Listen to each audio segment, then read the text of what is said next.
অ্যাওয়ার্ডটা অনেক ভালো লেগেছে এবং দেখা যায় একটা অ্যাওয়ার্ডের ইনভাইটেশন পাচ্ছি, কিন্তু আসলে দেখা যায় যে খারাপ সিচুয়েশন বা আমি সিক্রেটের কারণে অথবা দেশের যে ট্র্যাজেডি গেল এই কারণে আমি যাইনি অ্যাওয়ার্ডে।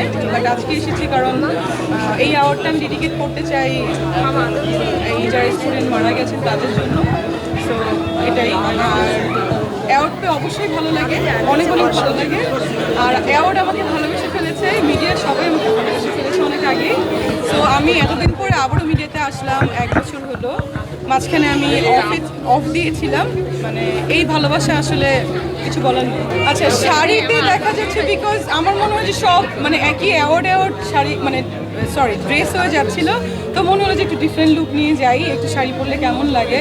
আর শাড়ি ভালো লাগে আমার, কিন্তু আমি একটু আনকমফোর্টেবল ফিল করি শাড়ি পরলে। বাট মনে হচ্ছে শাড়ি পরা উচিত না।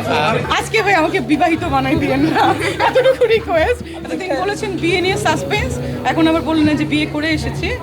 আর আরেকটা জিনিস যে বিয়ে করি নাই সেটা কিন্তু কেউ এখনো জানে না, বিয়ে করতেও পারি আবার নাও পারি, সাসপেন্সে থাক। আর বধূ শাড়ি আসলে অনেকবারই শাড়ি পরেছে, অনেকবারই বউ সেজেছে।